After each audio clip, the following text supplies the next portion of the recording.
I'm an exchange alumnus. I'm an exchange alumna. I'm an exchange alumna. I'm an exchange alumnus. I am an exchange alumna. I'm an exchange alumna. People, places, and international exchange. Voices of Exchange delivers unforgettable first-person stories from people transformed by international exchange.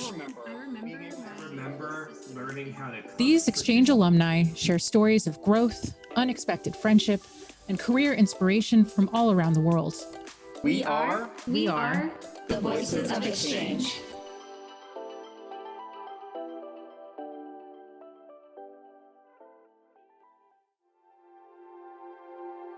Growing up, I never wanted disability to be a part of my life, or a central part, at least.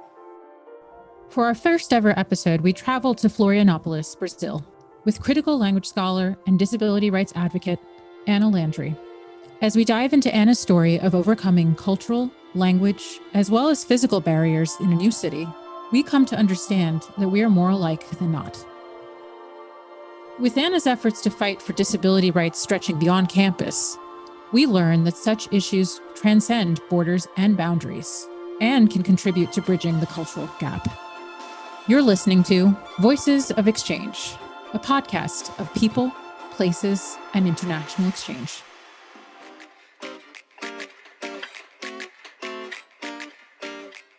I did the CLS program, the Critical Language Scholarship, in Brazil. It was their first year in Brazil, and it was just a fantastic experience.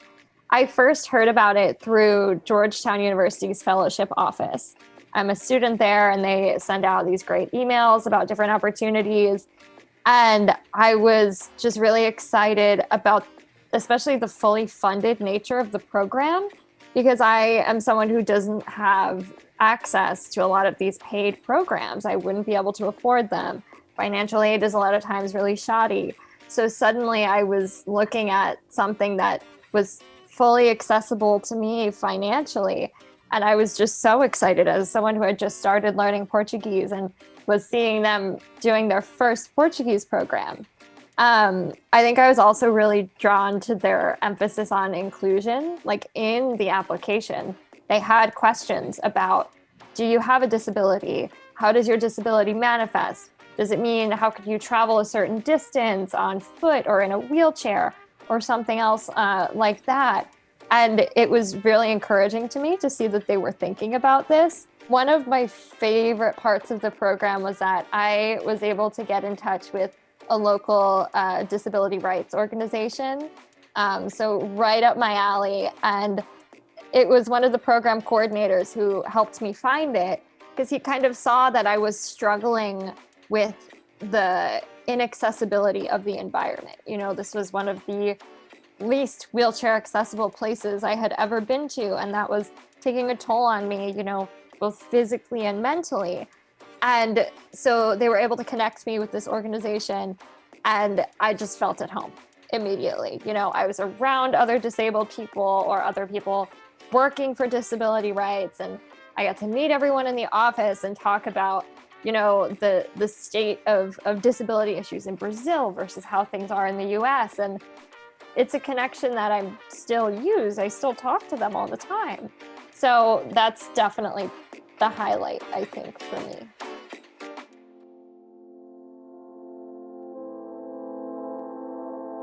I wasn't too surprised to find them, because I researched Latin America, and I know that a lot of places in the region have a strong presence of disability activists. But the fact that, you know, I happened to be staying in a city with a really great organization was, you know, a little bit serendipitous. You know, not every city has an organization like that. Certainly not every city in the US does. So it was surprising, but also just kind of confirmed some amazing hopes and connections that I hoped to find there. So I faced those barriers that every, I think, student abroad faces. Things like culture shock, language fatigue, just being in an environment that, because you aren't comfortable in it, sometimes feels a little exhausting, and like you're constantly having to be totally aware of everything you're doing. You're nervous to make a mistake and maybe offend somebody else. And then on top of that, I was facing an environment that was really inaccessible to me with my wheelchair. In DC, I can count on there being a ramp on basically every sidewalk corner. I don't have to think twice about where I'm going or how I'm getting there. But in Florianopolis, where I was living, it was different. A lot of times the sidewalks themselves would be filled with holes and I couldn't traverse them. Or if I could, I would get to the end of the block and I couldn't cross to the next street because there was no ramp. So it was physically exhausting because I was trying to not fall over in my wheelchair on this really difficult terrain. And just mentally of not always being able to go to the places that the other people in my program were going to. They could say, oh, we're gonna go to this restaurant for dinner and just not think twice and get an Uber and go. And I couldn't. The Ubers weren't accessible. I would have to make sure the bus I was taking had a lift because not all of them did. I would have to call the restaurant and check that they had a ramp and check that the path from the bus to the restaurant was accessible. So that was really difficult.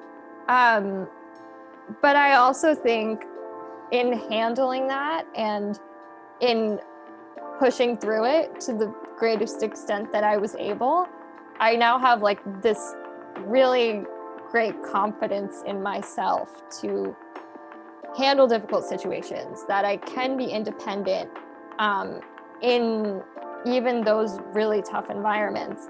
And I think that's a similar thing to what non-disabled students would feel after handling language fatigue, after handling culture shock. Suddenly you have more confidence in your ability to get through almost anything. And for me, that was also really useful because I would love to have a career that involves travel, that involves going to different places and learning about them and connecting with people. And now I feel like I could handle that almost anywhere. At a certain point, I asked one of my program coordinators who was there to just make sure that we were all safe and doing well on a daily basis. I asked him, how do you say ableism in Portuguese? And he said, and I was trying to explain it in Portuguese, how do you say that word that means discrimination against a person with a disability or something? And he was like, I don't think we have a word for that. And then finally I said it in English. In English, it's ableism. And he was like, I don't know what that means in English. And I was like, oh, okay. So it was a lot of homework, not only on the language translating side, but also just on the, disability culture and explaining these things to people, whether it's in English or Portuguese. So many means of translation that we had to go through. I was so pleasantly surprised to see the emphasis on civil rights in relation to disability in Brazil. I think that's something we don't necessarily have in the United States.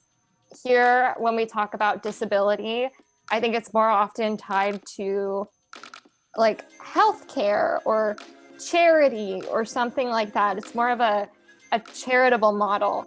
Whereas there, when you talk about disability, it's more recognized that this is a marginalized group of people that, their exclusion is a product of lack of access to rights and services and inclusion. And that was definitely a product of a lot of internalized ableism, just growing up and being socialized with the idea that the way I existed in the world was somehow bad, was somehow lesser, incompatible with success. And I saw disability as a very individualized problem, a me problem that I just had to push off and overcome.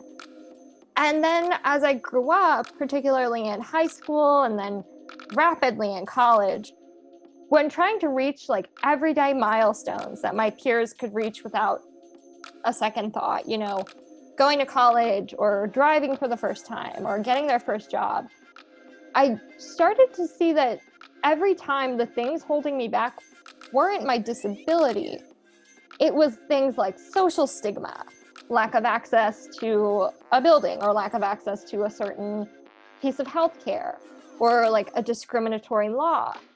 I wasn't having to overcome anything related to my body. I was overcoming these other things, these outside things. And this was really transformational for me to kind of reframe my identity as all of these things that I might be missing out on, all of this exclusion isn't inherent to my body. It's things in society that can be changed. And I think that really hit me most when, after my freshman year of college, I was able to get a paid internship in DC. And I was so excited. It was like my first big full-time paid job. And I was gonna be able to pay my own rent, afford my own groceries. But then when I mentioned this to my disability services coordinator, they were like, oh, well, if you're making money, you won't get any services anymore. You'll be ineligible.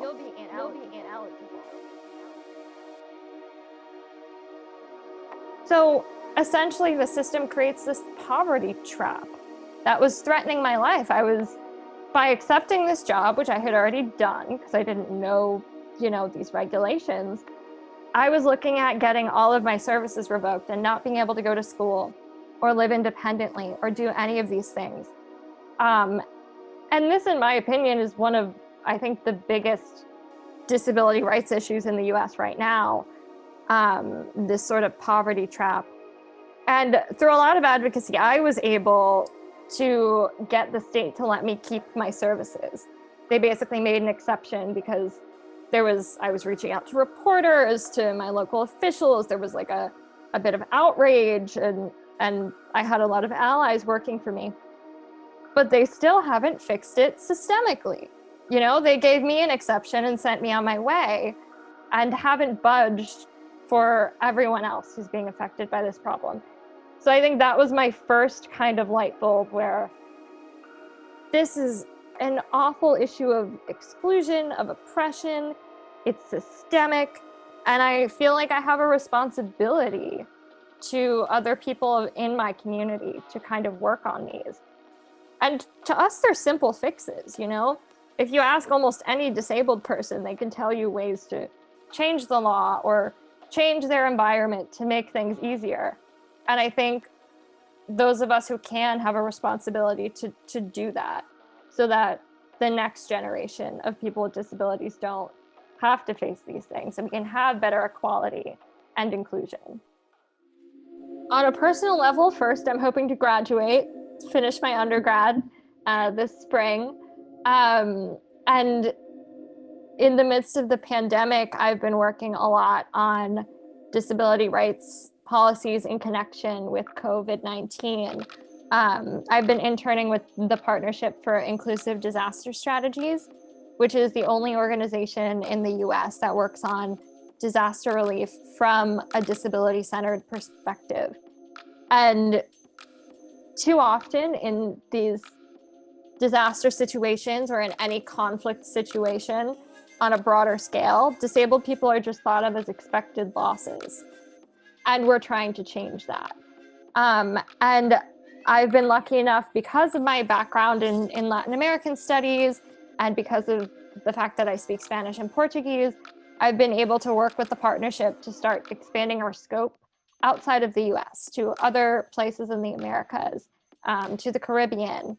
And this is something that I'm working on. And then in September, I'll be headed to London to study on a Marshall Scholarship. So I'm very excited about that too.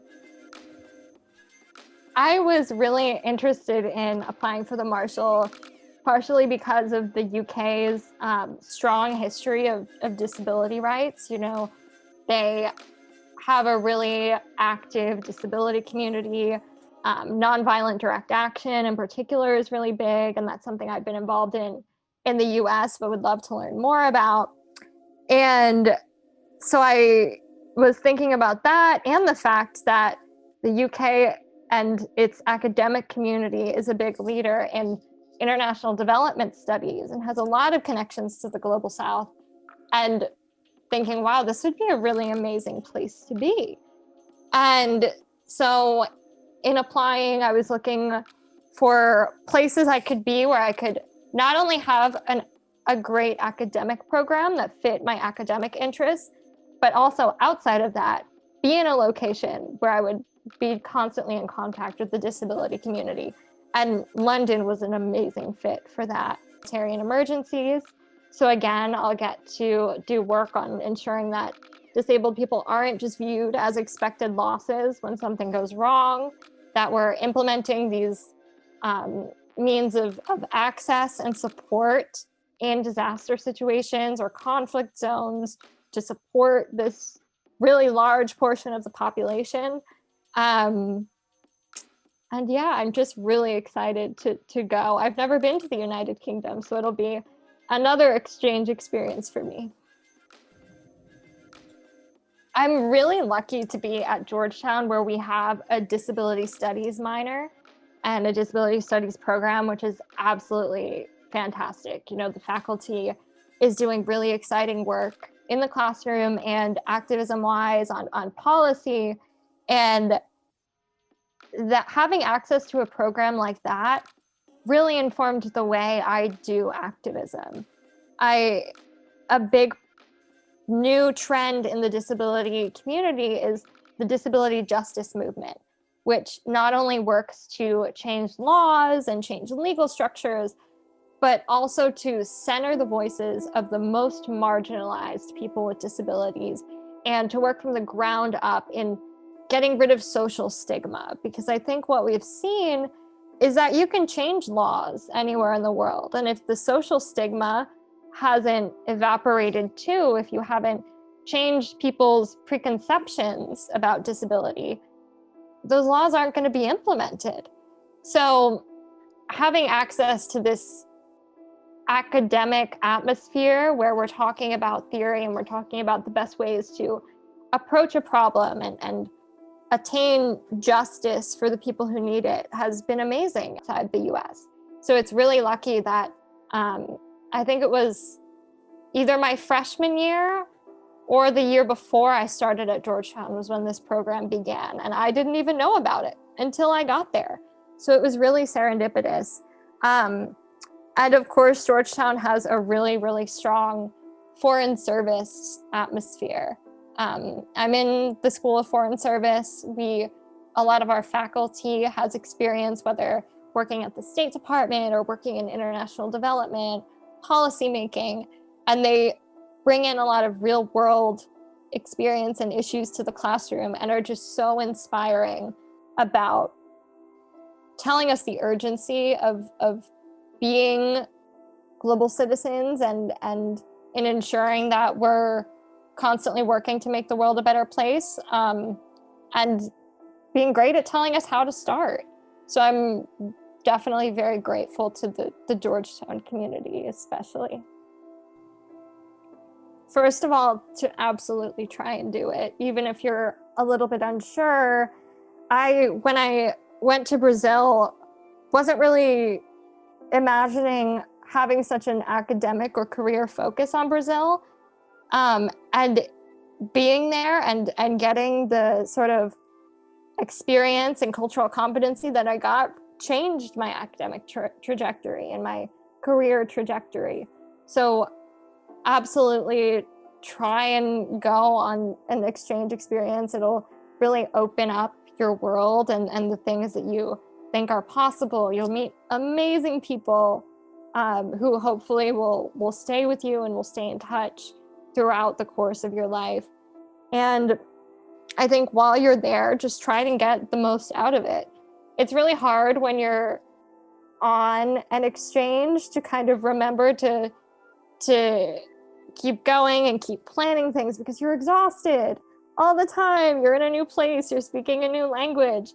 But I was really lucky during my experience that the people in my cohort were constantly planning things to do and doing different excursions, going to different places.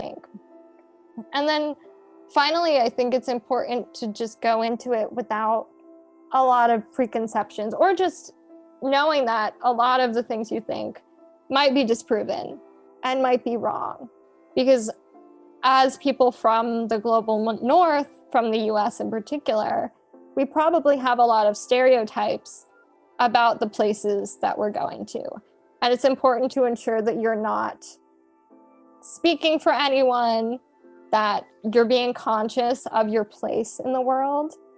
Even I have to be really conscious as a disabled person from the global north and speaking about disability as if it's a universal experience, which it's not. It's really different depending on where you come from, depending on what disability you have. So just going into it with a really open mind and being willing to be humble about the knowledge that you may or may not have.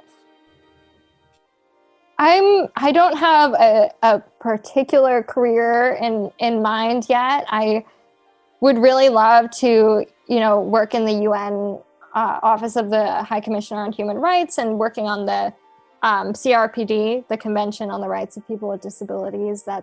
There's so much to be done on monitoring and implementing it. The State Department also has an awesome international disability rights team, which I think would be a super cool place to work. Basically, it's really important to me that I get to work on disability rights in a global context, because I think there's so much potential for learning from one another and getting best practices and pooling resources across borders. And I think my time in Brazil on CLS is definitely going to be a part of that. I have such a love for Brazil and for Latin America because of the experiences I've had there. And I'm never going to forget that. It's always going to be one of my favorite places to work. And I have now a bunch of friends and colleagues who I'm constantly in touch with about what's going on. So there's no getting out of that, nor would I want to. And I really hope that when I go to the UK, I'll get to meet people from a lot of other places who are there for the same reason, to study, to learn, to connect. So I'm really hopeful about what that'll hold.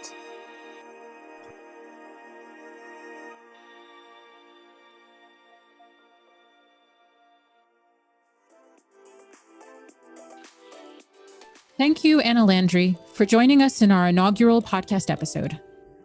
With your story, we've truly come to understand that we are more alike than not. Join us in 2 weeks for our next episode of Voices of Exchange. Until next time.